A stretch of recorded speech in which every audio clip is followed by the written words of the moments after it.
Uploading the final Drunkmann E85 map right now. Just wanted to do a video to kind of do a quick review on it.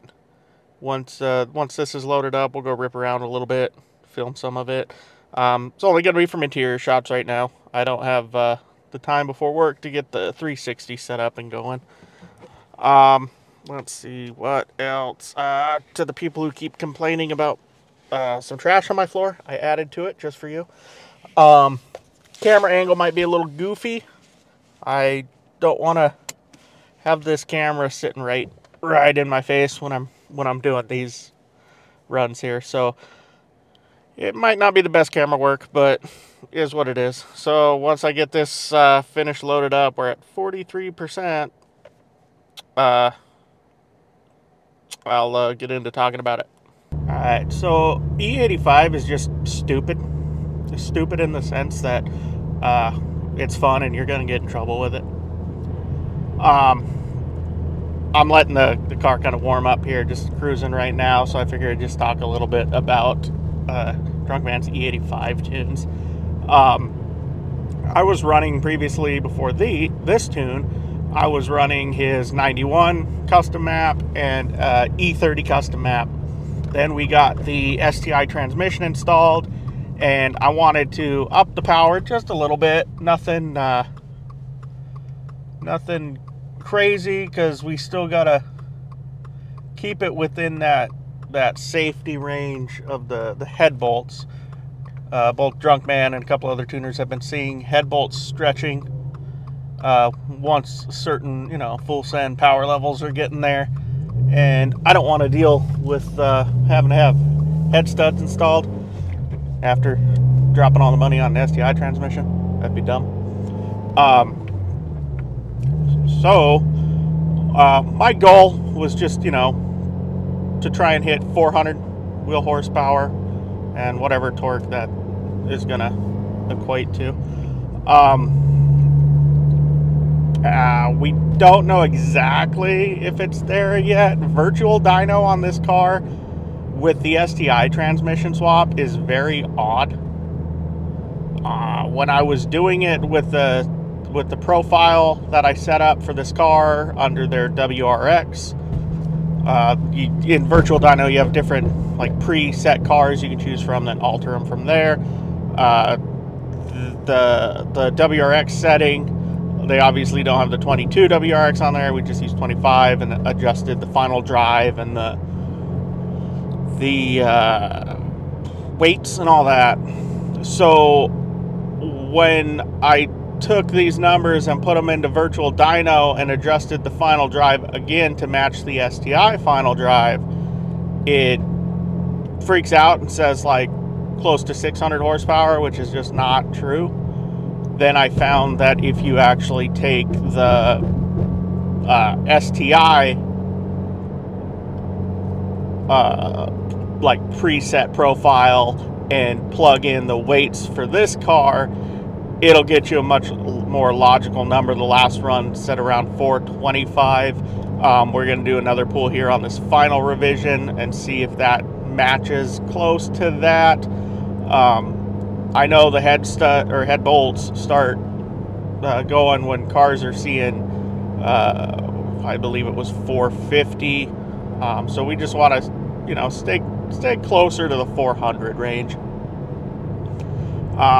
For testing this around yesterday on the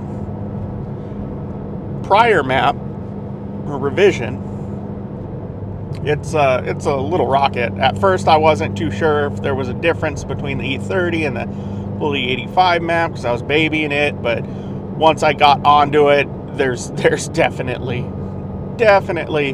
a difference, and you can get in trouble when you're driving a car with, I mean, I know it's not a high power car, but it's enough to get you in trouble if you're being stupid. So don't be stupid. So mod wise, again, in my last video I kind of talked about it, but real quick here, we got the STI transmission, pairing big top mount intercooler. We got the Burger Motorsports intake, the pairing charge pipe.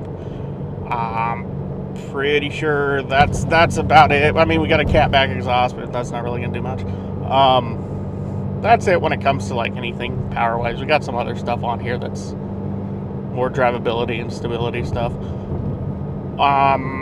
We do have a couple other parts going on. The pairing inlet, they're sending me a new inlet that goes along with intakes that aren't there, so I'll do a video comparing the two before I toss that on. Then we'll do their diverter valve. So yeah, that's just an idea of what's done to my car.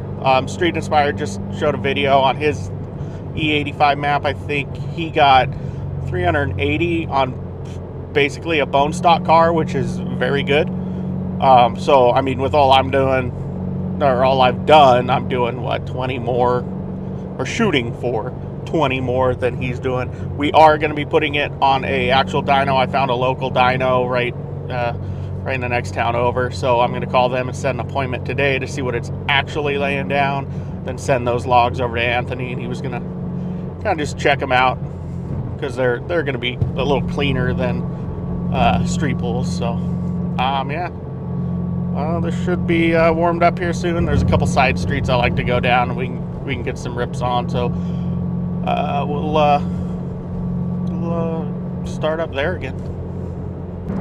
Another quick note I totally forgot to mention is obviously with the E85 map, you're gonna tank your MPG. It's gonna go down quite a bit. Yeah, so take that for what you will. It's kind of obvious, but you know, sacrifices for fun, you know.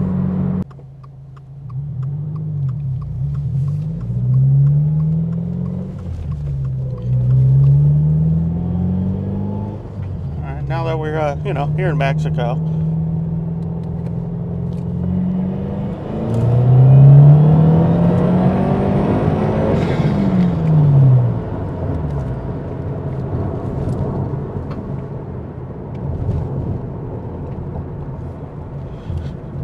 Definitely pulls.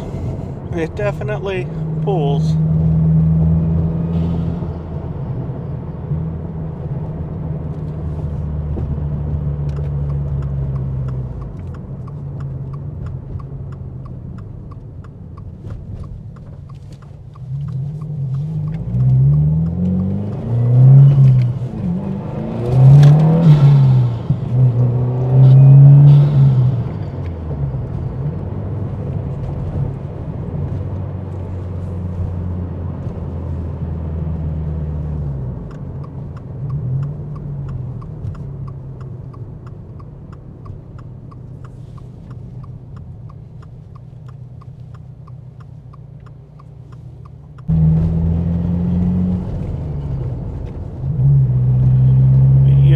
Got a lot of construction going on around here right now. I actually got pulled over here a few months ago. Completely forgot it was construction zone when I was coming home late one night from work. There's a bike cop hiding. He hit me, and there was another one, hit another guy. Same deal, we just completely forgot. You know, autopilot. That was construction zone late at night. Forget, you know. You gotta still adhere to the construction laws. But surprisingly, cop just kind of laughed at me and let me go. I really thought I was getting a ticket on that one because I was in the Subaru, and they like to mess with me just for being in my VA when I had that. So.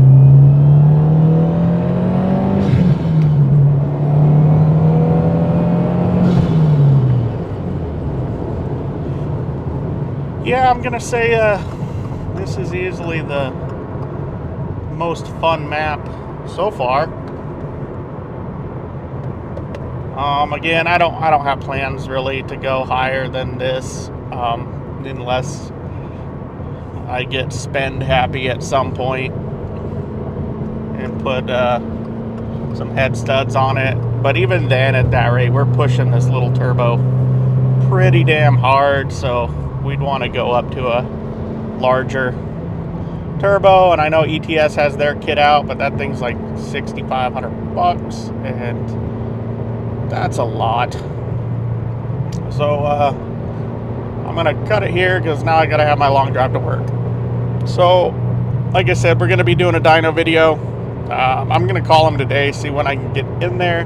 Maybe I'll get lucky and they'll have a slot tomorrow. We'll go in there, but we'll get some actual hard numbers. I'll pop up a virtual dyno. I took a log on one of the roads back there, so I'll get a virtual dyno up at the end of the video, and then we'll do a side-by-side when I do the actual dyno and see even how accurate the virtual dyno is. I know last time I did it, it was pretty accurate, but again, with how it's kind of freaking out with the final drive and the profiles, I don't know. So yeah, if you're liking the channel and want to see where the car keeps going, like, subscribe, all that jazz. Again, we do other things. I've just been real lazy, haven't been posting a lot, so once I get off my ass, I'll be doing a lot more stuff. Thanks again, later.